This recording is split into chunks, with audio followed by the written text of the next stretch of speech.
আলাইহি ওয়াসাল্লাম। আলহামদুলিল্লাহ, আলহামদুলিল্লাহ। আল্লাহ বলতেছেন ওয়ামা খালাকতুল জিন্না ওয়াল ইনসা ইল্লা লিয়াবুদুন। আমার আল্লাহ বললেন, হে জিন, হে মানব, তোমাদের সৃষ্টি করেছি একমাত্র ইবাদত করার জন্য। সুবহানাল্লাহ বলেন। কি করার জন্য? কথা বলেন। ইবাদত করার জন্য জিন আর ইনসানকে সৃষ্টি করেছেন আমার আল্লাহ। ওয়ামা খালাকতুল জিন্না ওয়াল ইনসা ইল্লা লিয়াবুদুন। আল্লাহ বলতেছে, হে জিন, হে মানব, তোমাদের সৃষ্টি করেছি একমাত্র ইবাদত করার জন্য। কিসের জন্য? এই আয়াতের মধ্যে কোন কাজের কথা আছে? কিসের ঘোষণা? ইবাদতের ঘোষণা। কিসের ঘোষণা? ইবাদতের ঘোষণা। আল্লাহ তাআলা বলেন, ও বান্দা, আমার ইবাদত করো। কার ইবাদত? আল্লাহর ইবাদত। ইবাদত করলে কিরা খুশি হয়? আমরা খুশি করব কার? আল্লাহ বলেন, বান্দারে, ইবাদতের জন্য তোমাদের সৃষ্টি করেছি। তাই আমি একটা সুন্দর সুন্দর একটা দুনিয়া সৃষ্টি করেছি শুধু বান্দা বান্দির জন্য। এই সুন্দর দুনিয়ার মধ্যে কত গাছপালা তরুলতা, কার জন্য? কথা বলেন। কার জন্য? ছাগল গরু, এই হাঁস মুরগি কার জন্য? আসমান জমিন, সাগর মহাসাগর সব আল্লাহ বান্দার জন্য সৃষ্টি করেছেন। আল্লাহ বললেন, বান্দারে, ওই সুন্দর দুনিয়ার মধ্যে যায়া আমাকে তোমরা ভুলে যাও না। জোরে বলি সুবহানাল্লাহ। সুন্দর দুনিয়ার মধ্যে যায়া সমস্ত কিছুর মায়ায় পড়ে তোমরা আমাকে ভুলে যেও না। আমার আল্লাহ বলেন, বান্দা, সুন্দর দুনিয়ার মধ্যে যা চাইবা তাই পাইবা, আমি তোমাদের জন্য সৃষ্টি করে রাখছি। ওখানে কোন তোর অভাব অনটন আছে? দুনিয়ার মাবুন গো, ডাক্তারের কাছে গেলে যদি অক্সিজেন নেওয়া যায় টাকা দেওয়া লাগে কি লাগে না? কথা বলেন। আমরা অক্সিজেন নিতেছি, রাতে দিনে একটা টাকাও বেতন দিই। জোরে বলেন। মাসে মাসে কারেন্ট বিল দেওয়া লাগে কি লাগে না? কত আলো জ্বালায় রাখেন সারাদিন, আরে আমার আল্লাহ একটা টাকাও বেতন নেই। জোরে বলেন। নেই নাই। আমার আল্লাহ শুধু চাই, ও বান্দা, বান্দারে, তোমার কাছে আমি কিছুই চাই না। বান্দারে শুধু চাইতাম না আমি একটু ইবাদত। জোরে বলি সুবহানাল্লাহ। কি চাই? জোরে বলেন। হ্যাঁ, দুনিয়ার বান্দা আল্লাহ বলতেন, বান্দারে, ওই দুনিয়ার মধ্যে যাই আমার ইবাদত করো। আমি যখন ডাক দিব, আমার ডাকে তোমরা আমার কাছে ফিরে আসবে। জোরে বলি সুবহানাল্লাহ। কথা ডাকার ঘোষণাটা আল্লাহ বলেন, লা ইলাহা ইল্লা হুয়া ইলাহি মাসির। আল্লাহ ছাড়া কোনো ইলাহি নাই। আল্লাহ, আমরা আবার আল্লাহর কাছে আমাদের সবারই ফিরে যেতে হবে কি না? এ দুনিয়ার মাবুনগা, কিন্তু আমরা প্রত্যেক মানুষ আল্লাহর কাছে ওয়াদা করেছিলাম, হে রব্বুল আলামিন, সুন্দর দুনিয়ার মধ্যে যাব, তোমার ইবাদত করব। তুমি যখন ডাক দিবা, তোমার ডাকে তোমার কাছে আমরা, কথা বলেন, চলে ফিরে যাব।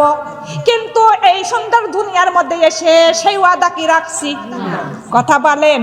ওয়াদা ভঙ্গ করেছি কার সঙ্গে? আল্লাহর সঙ্গে ওয়াদা ভঙ্গ করেছি, ওয়াদা খিলাফ করেছি। সেই আল্লাহর হাতে ধরা দোয়া লাগবে কি লাগবে না? আল্লাহ বলতেছে, ফাবি আই আলাই রব্বিকুমা তুকাজ্জিবান।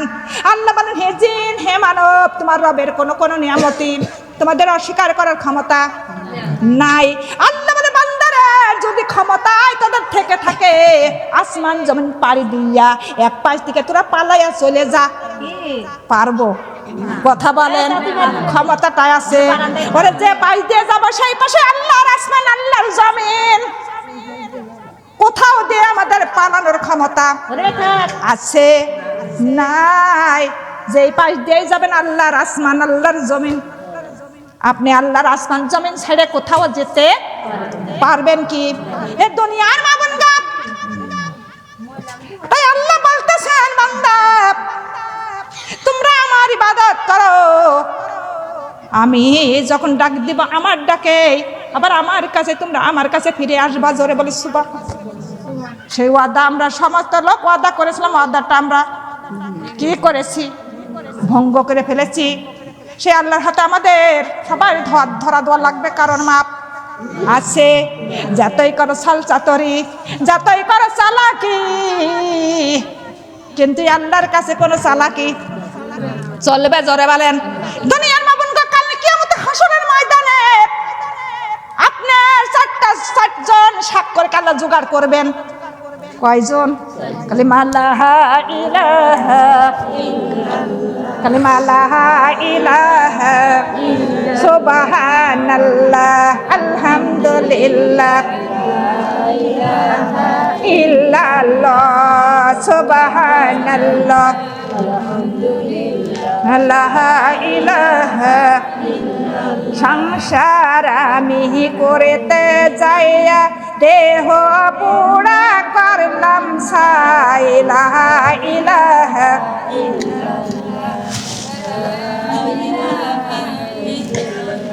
কালিমা লা ইলাহা।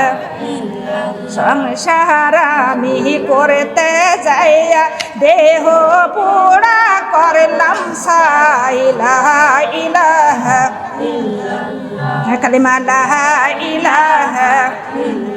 কবরতে যাইয়া দেখি, কবরতে যাইয়া দেখি পাশে আমার আমল নাই, লা ইলাহা।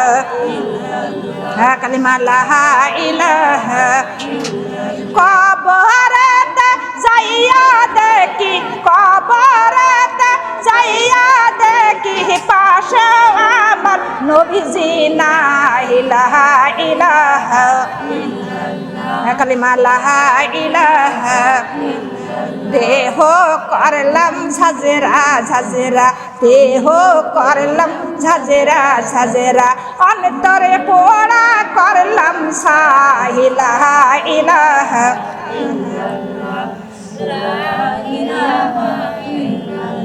কালিমা লা ইলাহা। কবরতে যাইয়া দেখি, কবরতে যাইয়া দেখি সাথে আমার আমল নাই, লা ইলাহা। কালিমা লা ইলাহা। কবরতে যাইয়া দেখি, কবরতে যাইয়া দেখি পাশে আমার কেহই নাই, লা ইলাহা ইল্লাল্লাহ।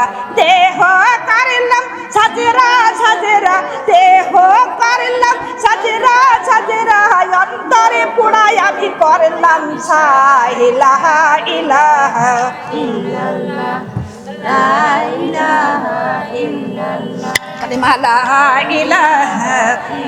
হাসরেতে যাইয়া দেখি, হাসরেতে যাইয়া দেখি সাথে আমার কোরআন নাই, লা ইলাহা ইল্লাল্লাহ। কালিমা লা ইলাহা। হাসরেতে যাইয়া দেখি, হাসরেতে যাইয়া দেখি পাশে আমার নবীজি নাই, লা ইলাহা। কালিমা লা ইলাহা। কালিমা লা ইলাহা ইল্লাল্লাহু মুহাম্মাদুর রাসূলুল্লাহ সাল্লাল্লাহু আলাইহি ওয়াসাল্লাম। আলহামদুলিল্লাহ। হাসরের মাঠে কয়জন সাক্ষর জোগাড় করবে? কথা বলেন। কয়জন? চারজন। কিটা জোগাড় করবে? আল্লাহ তাআলা। কয়জন স্বাক্ষর? চারটা স্বাক্ষর আল্লাহ জোগাড় করবেন হাসরের ময়দানে। প্রত্যেকের জন্য চারটা স্বাক্ষর। কয়টা? প্রত্যেকের জন্য আল্লাহ চারটা স্বাক্ষর জোগাড় করবেন। কিন্তু চারটা স্বাক্ষর কেটা কার কার? স্বাক্ষর বানাবে জানেন? কার কার কথা বলেন, কার কার স্বাক্ষর বানাবে? হ্যাঁ দুনিয়ার মামুনগাপ চারটা স্বাক্ষর। প্রথম নাম্বার স্বাক্ষর হলেন আসমান। আপনি যদি কুয়েত যান, ভারত যান, আমেরিকা যান, তবু আপনার আকাশ আছে কিনা জোরে বলেন, আসমান আছে কিনা। আর দুই নাম্বার স্বাক্ষর হলো পায়ের তলার জমিন। আপনি যেখানেই যাবেন সেখানে পায়ের তলার জমিন আছে কিনা জোরে বলেন। আপনি কি বাড়িতে আকাশ দিয়ে যেতে পারবেন? এই পায়ের তলার জমিন কি বাড়িতে রেখে আসতে পারবেন? তিন নাম্বার স্বাক্ষর আপনার কান্দার ফেরেশতা। যেখানে আপনি যাবেন কিরাবিন কিতাবিন আপনার সঙ্গে থাকবে কিনা জোরে বলেন। এই দুইটা ফেরেশতার কোনো ছুটি আছে? কোন গোসল, আহার, নিদ্রা, কোন ঈদের ছুটি, কথা বলেন, কোন পায়খানা পেশাব, কিছুই নাই। সর্বদাই আপনার আমার সঙ্গে আছে কিনা। হুকুমটা কার? দুনিয়ার মাবুন গো। 3-4 নাম্বার স্বাক্ষর আপনার হাত, মুখ, কান, আপনার সর্বশরীর। জোরে জোরে বলি সুবহানাল্লাহ। আপনার হাসরের মাঠে আপনার নাক, কান, আপনার চোখ, হাত সব কিছু আপনার স্বাক্ষর দিবে, আপনার বিরোধিতা হয়ে যাবে। জোরে জোরে বলি সুবহানাল্লাহ। আল্লাহ তখন ডাক দিবেন, আসমানকে ডাক দিবেন, জমিনকে ডাক দিবেন। কারো স্বাক্ষরে নিবেন না, এরা কোনোদিন মিথ্যুক নয়। আসমান জমিন কি মিথ্যা স্বাক্ষর দিবে? কথা বলেন। ভাই হলে মিথ্যা কথা বলতে পারে, বাবা বলতে পারে, মা বলতে পারে, কিন্তু এরা কোনোদিন বলবে না। আসমান বলবে হে রব্বুল আলামিন আমি হাজির। বলবে এই বান্দার জন্য তুমি স্বাক্ষর দাও। তখন আসমান জমিন বলবে হে আল্লাহ এই বান্দা অমুক বান্দার জন্য আমি স্বাক্ষর দিতেছি। আমি আসমান, আমি জমিন, আসমানের তলায় জমিনের উপরে ওরা পাপের কাজ করেছে। জোরে বলে নাউজুবিল্লাহ। আছে কিনা? এ মুখ খুলে খুলে বসেন, মুখ খুলে বসেন। কেন মুখ খুলে বসতে হয়? 3 জায়গায় মুখ ঢাকা নিষেধ। কথা বলেন, কয় জায়গা? 3 জায়গা। প্রথম নামাজে, দ্বিতীয় নাম্বার কোরআনে মাহফিলে, তৃতীয় নাম্বার হজের মাঠে। 3 জায়গা মুখ ঢাকা, মুখ আগলা আগলা করা জায়েজ আছে। সুবহানাল্লাহ। তখন আসমান জমিন কি করবে? কি বলবে? কথা বলেন। স্বাক্ষর দিবে। আপনি পাপের কাজ করবেন, জিনার কাজ করবেন আসমানের তলায় জমিনের উপরে, কথা বলেন না কেন? এই ফেরেশতা স্বাক্ষর দিবে কিতাবে নিকরাবেন। আপনার হাত, মুখ, কান স্বাক্ষর দিবে। চোখ বলবে আল্লাহ গো বানাইছিলে চোখ। ওরা চোখ দিয়ে চোখে চোখে ইশারা করে, কথা বলেন না কেন?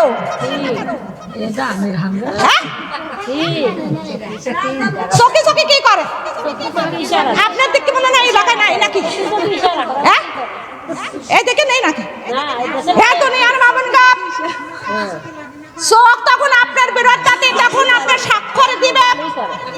চোখ স্বাক্ষর দিবে, কান স্বাক্ষর দিবে, হাত স্বাক্ষর দিবে, আপনার পাও স্বাক্ষর দিবে। পাও বলবে আল্লাহ বানাইছিলে পাও, এই পাও দিয়ে হেঁটে হেঁটে পাপের কাজে গেছি, না যাই আমার কোনো উপায় ছিল না।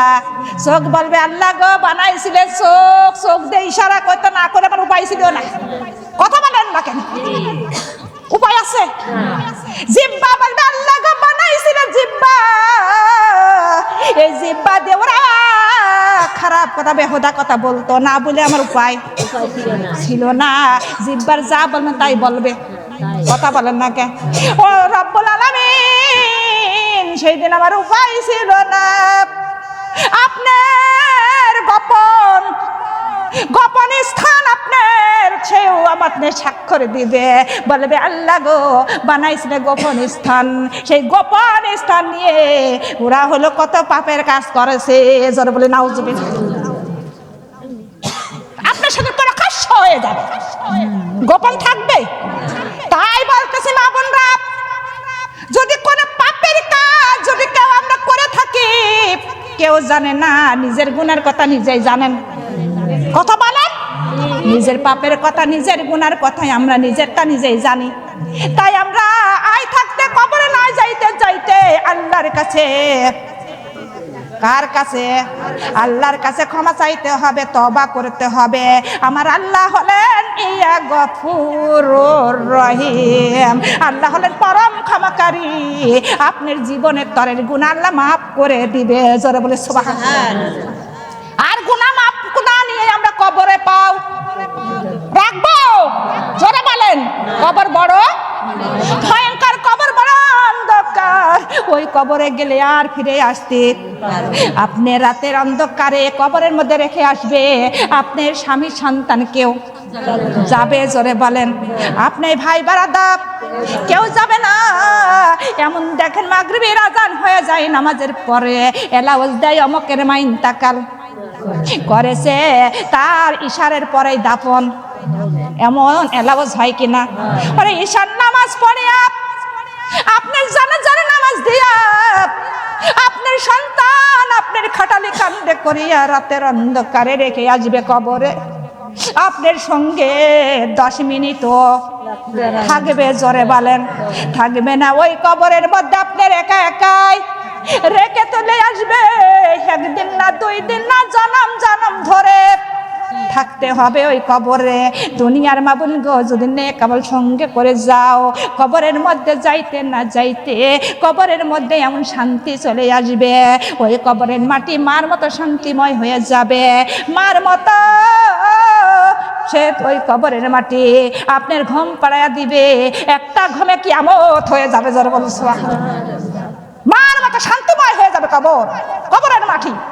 আপনার মা যেমন ঘুম পাড়ায়, সন্তান মার কোলের মধ্যে এমন ঘুম পাড়ে যে উঠতেই চায় না, কিন্তু এরকম মাটিও মার মতো ঘুম পাড়ায় দিবে, একটা ঘুমে কিয়ামত হয়ে যাবে। সুবহানাল্লাহ। তাহলে দুনিয়ার থেকে আমাদের সে আমল নিয়ে যেতে হবে। কথা বলেন।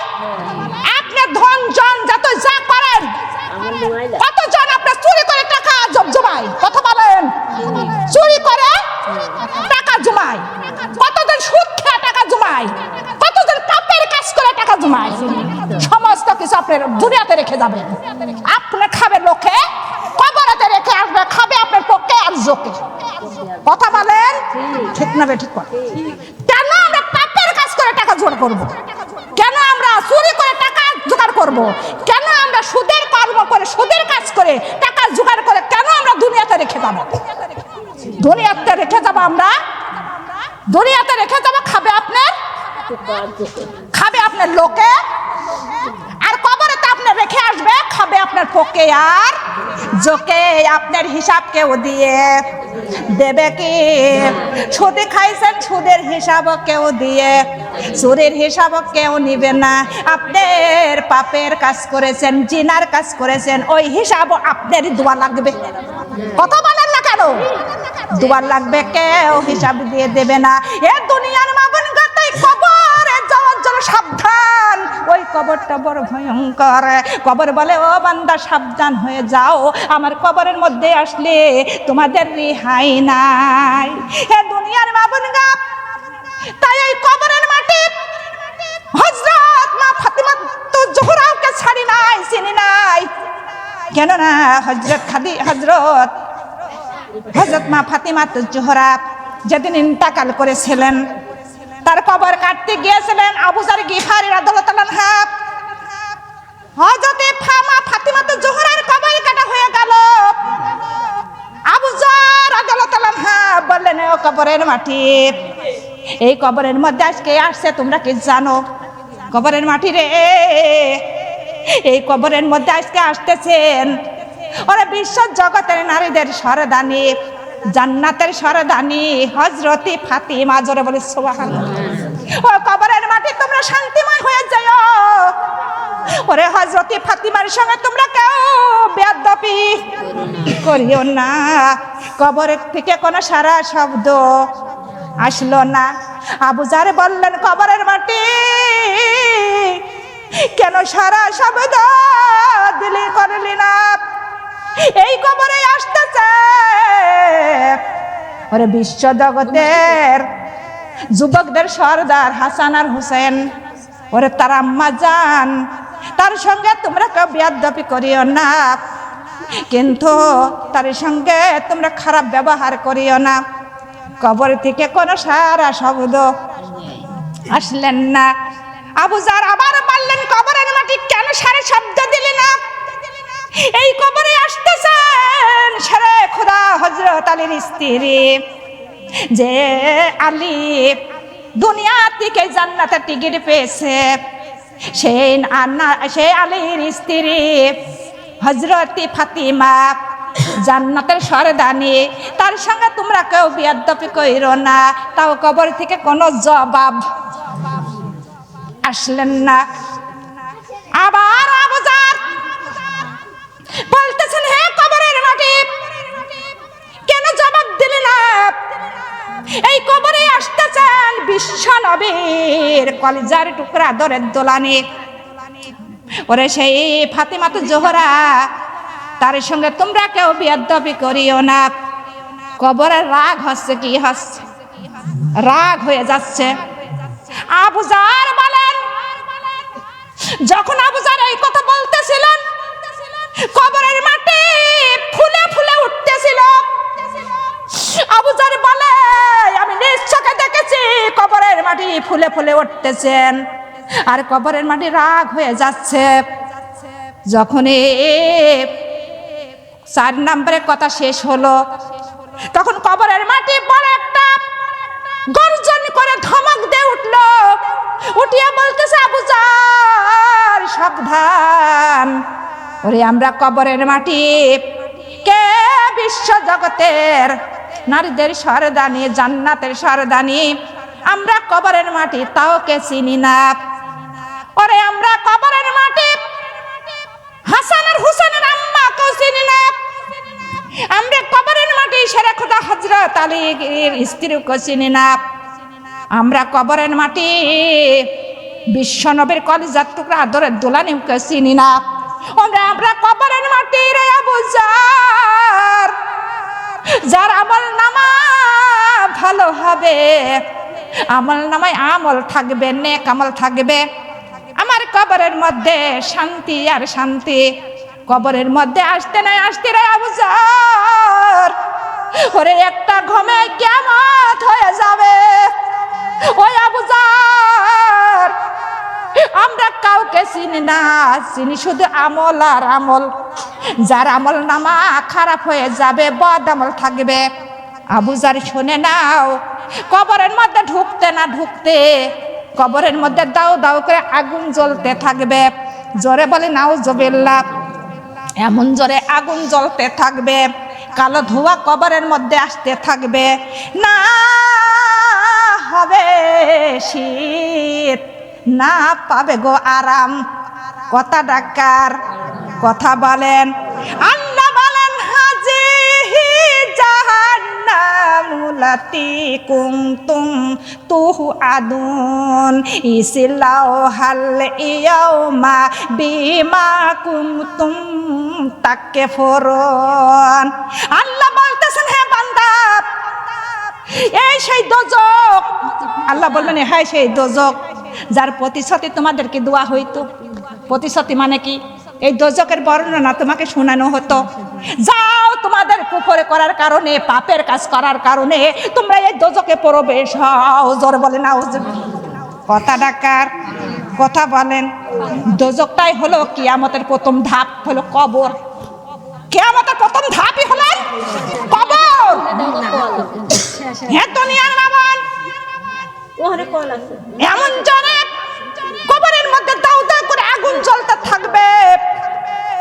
ওই কবরের মধ্যে গায়ের গোশত খসে খসে পড়ে যাবে, মৃত্যু হবে না, জীবিত থাকবে না। এইভাবে থাকতে হবে কিয়ামত পর্যন্ত। কতদিন? জোরে বলেন, কতদিন? কিয়ামত পর্যন্ত কবরের মধ্যে থাকতে হবে। ওই কবরের মধ্যে 99টা সাপ চলে আসবে। কয়টা সাপ? জোরে বলেন, 99টা সাপ কবরের মধ্যে ফনা ধরে দাঁড়াবে দুনিয়ার মা বোন গো। দুনিয়ার মধ্যে যদি একটা বিষহারা ধুরা সাপ যদি দেখতে পান, সেখান থেকে দৌড়ে দেবেন কিনা জোরে বলেন, দৌড়ে দেবেন কিনা? হে দুনিয়ার মা বোন গো, ঘরের মধ্যে যদি আপনি বিছনার উপরে যদি একটা পোকামাকড় দেখেন, তাও দৌড়ে পালাবেন কিনা জোরে বলেন? আর এমন ঘর, ওই ঘরের নাই রে জানালা নাই দরজা, ওই ঘরের থেকে পালানোর ক্ষমতা কারোর আছে কি? আছে না। একটা না দুইটা না 99টা সাপ। কয়টা? 99টা সাপ। আপনার কোথাও যে পালানোর ক্ষমতা আছে কি? কারোর কাছে যাওয়ার, কারোর নিকটে আপনি যাইতে পারবেন জোরে বলেন? দুনিয়ার মা বোন গো, শুধু তাই নয়, কবরের মাটি খাড়া হয়ে যাবে দুই পাশে। ডান পাশে যখন চাপ দিবে মা গো, ডান পাশের হাড় গুঁড়ো গুঁড়ো করে বাম পাজরে দিয়ে দিবেন। আবার বাম পাশের মাটি যখন চাপ দিবে বাম দিকে, বাম পাজরের হাড় গুঁড়ো গুঁড়ো করে ডান পাজরে দিয়ে দিবেন। সারা দেহ তছনছ হয়ে যাবে। চিৎকার মারলেও চিৎকার কেউ শুনবে না, ওই চিল্লাও কেউ শুনবে না। শুনবে জোরে বলেন? তারা শোনার ক্ষমতা নাই। এমন ঘর বানাইছে আমার আল্লাহ কোন মিস্ত্রি দিয়া, যে ওই ঘরের কোনো জানালা দরজা, কোনো সাথী বাতি, কোনো বিছানা কিছুই নাই দুনিয়ার মা বোন গো। শুধু তাই নয়, ওই কবরের মধ্যে বরফ চলে আসবে। এমন বরফ মাগো, ওই বরফের মধ্যে গায়ের গোস্ত শীতল হয়ে যাবে। আপনি কিভাবে আমরা থাকব? আল্লাহ রাব্বুল আলামিনের কাছে আমরা পানাহার চাই। আল্লাহ, আমাদের সমস্ত পাপের কাছ থেকে তুমি মুক্ত করো, গুনাহ মাফ করো। একটা গুনাহও থাকিতে কবরের ডাক দিও না গো আল্লাহ। একটা আমল কম থাকিতে ওই কবরের বিছনায় শোয়াই না গো আল্লাহ। সবাই বলে আমিন। দুনিয়ার মা বোনকে আল্লাহ তাআলা বলেন, হাজিহি জাহান্নামুলাতি ইউকাযিবু বিহাল মুজরিমুন। আল্লাহ তাআলা অপরাধীদের মুখ দেখে চিনতে পারবে কি? দেখিয়া কথা বলেন, মুখে দেখিয়া চিনতে পারবে? তার মাথার চুল পাও ধরিয়া টেনে হাসরায় হাজির করবে। ঘোষণাটাকার আল্লাহ বলেন, আল্লাহ বলতেছেন, এই এত পুনা বাইনাহা ওয়া বাইনাহা মিমিনান। আল্লাহ তাআলা ওই অপরাধীদের ওই দজকের ফুটান্ত গরম পানির মাঝখানে ছেড়ে দিবেন। তারা ওই গরম পানির মাঝখানে ছুটাছুটি করে বেড়াবে। এ কিনার ও কোনার কোনো কুল কিনারা পাবে জোরে বলেন? কোন কিনারা নাই, কেউ সাহায্য করতেও পারবে না। ঘোষণাটা কার জোরে বলেন? ফুটান্ত গরম পানির মাঝখানে ওই অপরাধীদের ছেড়ে দেবে। তারা শুধু ছুটাছুটি করবে, পাবে না এ কিনার, পাবে না ও কিনার, কোনো কুল কিনারা থাকবে। দুনিয়ার মা বোন গো, কোনো কুল কিনারা নাই। তাই আমরা দুনিয়ার মা বোন, যে কয়দিন আমাদের হায়াত আল্লাহ দিছেন, আমরা সবাই চলেন আজকে আল্লাহর পথে ফিরে যাই। কেন না কবর আমাদের একদম নিকটে। কখন যেন কবরে ডাক দেয়, কবরে ডাক দিলে কবরের মধ্যে চলে যেতে হবে। আর গেলে আমাদের জবাবও দিতে হবে, হবে কিনা? কার কাছে জবাব দিব? আল্লাহর কাছে। ওমর ফারুক রাদিয়াল্লাহু তাআলা হযরত ওমর মৃত্যুবরণ করার কিছুদিন পরে একটা বুজুর্গ স্বপ্ন দেখলেন। স্বপ্ন দেখে বলতেছেন, ভাই ওমর, আপনার মৃত্যুর বয়স কতদিন? বলে 12 বছর। বলে হে ওমর, তুমি আল্লাহর কাছে কয়টা প্রশ্নের জবাব দিছো? ওমর ফারুক বলতেছে, আমি একটা প্রশ্নের জবাব দিতে দিতে 12 বছর কেটে গেছে, এই মুহূর্তে আবার একটা প্রশ্নের জবাব কেবল শেষ হলো। দুনিয়ার মা বোনগো একটু চিন্তা করেন যে ওমর ফারুকের মতো লোকের একটা প্রশ্নের জবাব দিতে 12 বছর কেটে যায়, আপনার আমার কি হবে? দুনিয়ার মা বোনগো, আমাদের একটা প্রশ্নের জবাব দিতে 50 বছর কেটে যাবে। একটু চিন্তা করেন, কবরে আমাদের জবাই লাগবে, কারণ মাপ আছে। লা ইলাহা ইল্লাল্লাহ।